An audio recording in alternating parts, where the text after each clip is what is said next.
Welcome to the Hero Hub podcast, where we explore the journeys of the industry innovators, trailblazers, and game changers who are shaping the future of vehicles and equipment. Whether you're here for cutting-edge tech, business strategies, or simple love of the ride, this is where you'll find the inspiration to fuel your journey. My name is Jeff. I'm the General Sales Manager of Sandpoint Marine and Motorsports, located in Sandpoint in Northern Idaho, very northern Idaho up at the Panhandle. I'm a new member of the team, actually. Believe it or not, I started in the parts department. I'm a transplant from Southern California, so I have an extensive history in power sports. And so we moved here over the summer, and it was natural for me to find my way back into the power sports industry. Had the pleasure of working in the parts department just to kind of feel my way around the dealership and get to know some of the personalities. And in the beginning of August, I was positioned to take over the sales department. I come from a large multi-line dealership group that had 5 stores located in Southern California. Each store sold, 200 units per month of various manufacturers. And so I'm taking all of the experience that I gained from there, and I'm positioning it here in Sandpoint. So we're a full line dealership, and the benefit here is that we have all 4 seasons, and as a result, I get to play with some of the products that we didn't have in the Southern California deserts. So during the spring motorcycle season, summer is lots of ATVs, quads, and side-by-side type units. One of the biggest differences here is that a lot of the side-by-sides, people prefer the cabbed models, the one with the windshield and the glass doors. The ones with the HVAC systems do really well up here. In the fall, that kind of tapers off when we get into snow machine season, and that's a whole new ball game for me. I haven't been on a snowmobile in a number of years, so I'm looking forward to not only playing with the toys but learning the product and working closely with the customers. And then spring brings us right back into motorcycles, and that's kind of where my bread and butter history is. So I get to enjoy all 4 seasons and the products that come along with those. What made you kind of choose this industry for career work choices? I'm a lifelong motorcyclist. The only thing I love more than the bikes is the community that goes along with them. I spent a number of years in the auto industry. I've basically been a finance manager, a business manager, the majority of my career for the past 20 years. And I made the transition from the auto industry to Harley Davidson dealership in 2017. And that was a wild ride, no pun intended. The bikes are different. The people are really cool. The customers are, very, very passionate about the product. I knew that this was the right place for me because I couldn't combine some professional skills that I had, being a business manager, and be around a product that I'm ultra passionate about. And that's really what kind of showed me that this is the way to go. In 2022, transitioned from Harley Davidson to that multi-line power sports dealership. And it was really nice because all of the products come with, the people are still just as passionate, but it's a wide range of products. God bless Harley Davidson, but the experience can be somewhat selfish. It's really geared towards the rider. Whereas, happily married, 17 years now, have 2 young daughters myself, and it's nice to all be able to get into a side-by-side together and spend some time as a family, as opposed to a guy trekking off for 4 days on a Harley by himself. So it's very family oriented, and at this stage of my life, that's my why. That's why I'm here. I get to not only combine something that I'm good at, but be around a product that I'm passionate about. But my family gets to come now too. How are you kind of able to balance your work and family life? The schedule is something that allows us to do that here. Everybody knows the auto industry is 24 hours a day, 7 days a week, and that's one of the reasons why I kind of got into power sports in the beginning. Be able to spend some meaningful time with my family. And the thing here is, every once in a while, I need to remind myself why I've chosen this industry. I need to go for a long motorcycle ride. I need to go out in the woods and play with a quad. This winter, I'm looking forward to throwing a leg over a snow machine and getting out there and experiencing something new. So if you're not passionate about the products that you have in your dealership, I mean, why are we here? There's a reason why we've kind of chosen this lifestyle. And again, every once in a while, we need to remind ourselves why we're doing it, why we've chosen power sports over any of the other things that we could be doing with our time. What is something that people don't see behind like the showroom floor? If you It's funny you say that because, as I said, I've been a business manager for the majority of my career. And when I came to Sandpoint, I started in the parts department here to kind of feel out the dealership and the people. And I'll tell you, I wouldn't be having the same level of success as I am as the GSM if I hadn't have had that experience.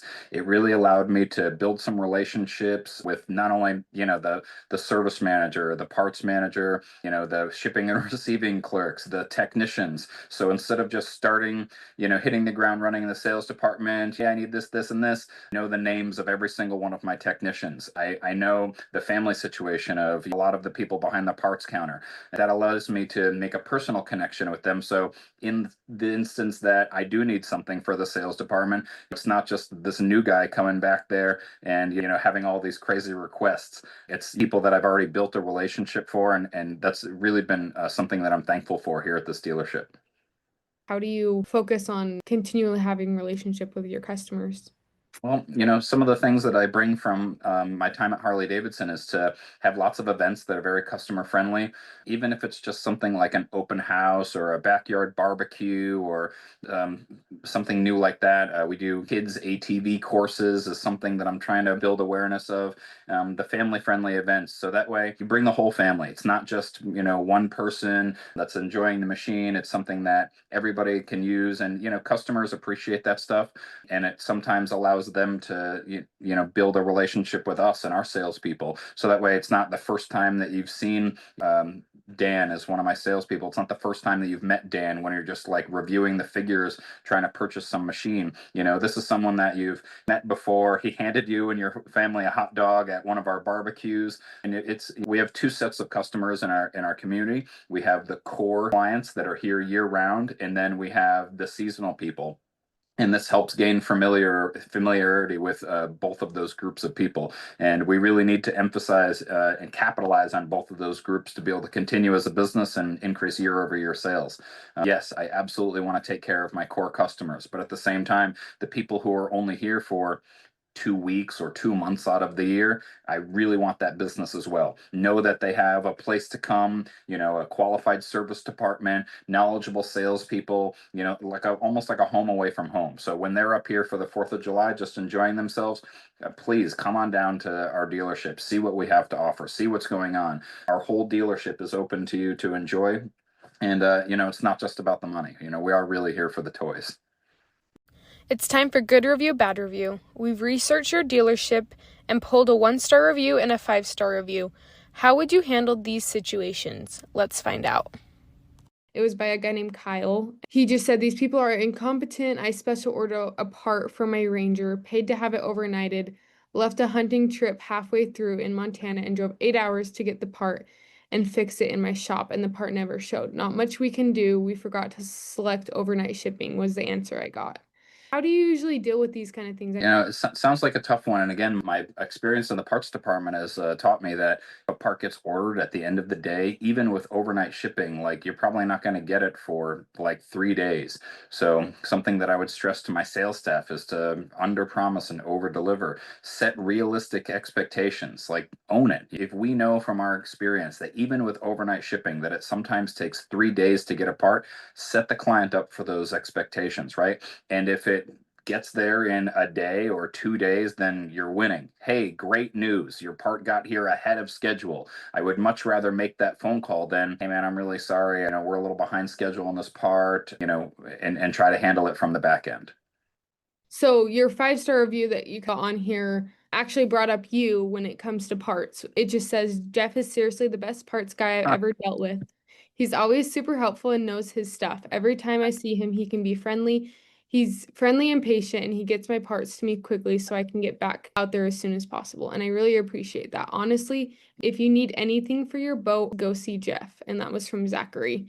This one was a surprise for me too. Zach is one of my guys that's only here for a couple months out of the year, and he needed to source some parts like my first weekend. And so it was a great learning experience for me to go through the microfiche, figure out the parts that he wanted, set up realistic expect time for parts. And he had such a good experience. This guy has lots of toys. He's got two side-by-sides, a quad, and a boat. And he ended up needing some parts and accessories for all of this stuff. And after that, I was just his go-to guy. And then lo and behold, when it came time for him to purchase not one, but two jet skis for his family, where do you think he came? Obviously to SMMS. And by that time, I had been moved to the sales department, and I had the pleasure of taking care of Zach again. So this goes to show you that if you build the right relationship with somebody, they'll come back to you. Something that I learned really early on, back in my auto industry days, this 70-year-old salesperson told me that if you do the wrong thing, you lie to somebody, give them misinformation, or otherwise kind of screw up the deal, they're going to go and they're going to tell, at that time, I think he said 25, but with the way the internet works, it's like 100 people how bad you were, how unhappy he was. Leave us a 1-star review, right? But if you go out of your way and do the right thing with honesty and credibility, Gil was his name, told me that that customer will tell 3 people that he knows how good you were, and one of them might come see you for a sale. And so, just as the bad reviews are exponentially more in 2025, the good reviews are exponentially more. I mean, Zach was nice enough to leave me a 5-star review, and I'm positive that hundreds of people have seen that since then. Word of mouth definitely follows you. Just do the right thing, and people will tell people how good you are. That's what's going to set you apart from other places. So obviously you've been part of the industry for a long time. What's been the biggest change that has affected you in the industry since you were in California to now? Like, what's been the biggest change in the industry? I mean, it makes me sound old, but when I started in 2006, the internet really wasn't that big of a factor. But at the same time, I have turned that into something that's one of my greatest strengths. Back in the day, your presentation on any product was you as a salesperson. Open all the doors, show them the inside, have them sit in the driver's seat, throw a leg over the machine. Like, that's what does it for you. Back then it wasn't as easy as just sending out an inquiry to 10 dealerships and then sitting back and waiting for someone to get back to you. Like, the customers actively went to a dealership. They were looking for a salesperson, a presentation, and that's something that I always really enjoyed doing. And today, it's still just as important. It's more than just sending out your best price. It's explaining why this product is good, what it does, better than anyone else's product, and then what I can do for you. Those two, and this is the things that I preach in my showroom. It's not just about being the lowest price on a website. When someone comes into your showroom, treat that customer like gold. Give them the best presentation. Don't just show them a unit that's, sitting outside your dealership building with a bunch of cobwebs on it, staged next to 10 others of the same color. Okay, get that one unit that they're interested in, bring it to the front of the showroom and make a presentation about it. Be a salesperson. Put a smile on. Put a little energy into it, And I found that that's one of the things that's gonna set us aside from some of the other places out there. It's not Amazon. People come in and they're still looking for a product. And in power sports, it's so much more important that they get that presentation because this is their toys. It's something that they should be having fun with. Get the family involved. This is not a necessity type purchase. It's something that we really want to show them how fun it is. It's time for hot takes. One controversial power sport question, one raw answer. No time to think, just real talk. Is e-commerce killing your showroom, or do you think it's more good for the industry because it's more convenient for the customer in some situations? E-commerce is important because there's lots of people, shopping on the internet's easy, and everybody shops the same way. You sort by price, lowest to highest, and you've got to be on the first page of results to even be considered, right? But at the same time, as I said, it's not just about being the lowest price. We do offer a quality level of service. We have a beautiful inventory here, knowledgeable salespeople. And then once you've, figured out what unit you want, I'd love to introduce you to one of my parts guys that can go through a good build sheet with you, customize that unit exactly how you want. And you don't always get that, kind of cookie cutter service just through e-com. So it's got to be both. You're part of the 20 group. 20 groups. It's a kind of a newer member of the team. It's something that I would like to emphasize. Anything that I can learn from another dealership, if they have some best practices that I can adopt here, that's awesome. If I can help another dealership, pick up on a couple cool tricks, yeah, for sure. Again, I'm trying to use my experience from Southern California. Everyone tells me it's a different market, and I found that it's not that much of a different market.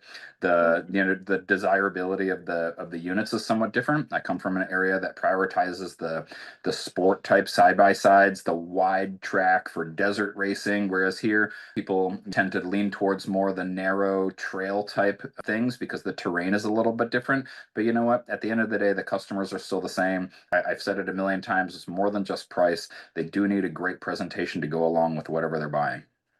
Just to end, if you have any advice to give to anybody 10 years ago, what advice you'd give yourself or just anybody that's coming into the industry? I mean, I do everything in my power to make sure that sleazy dealership reputation does not exist here.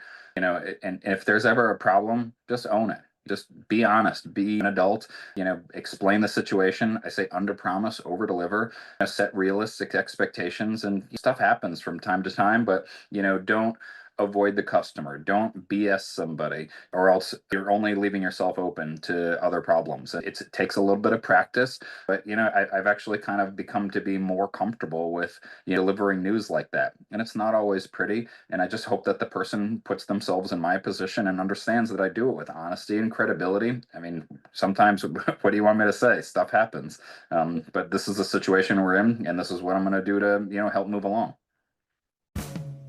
Well, thank you so much to our guests for joining us today, and a huge thank you to our listeners for tuning in. I hope you found today's conversation insightful and inspiring. If you enjoyed the show, be sure to subscribe, leave a review, and share it with others in the powersports industry. We're excited to see you at the next one.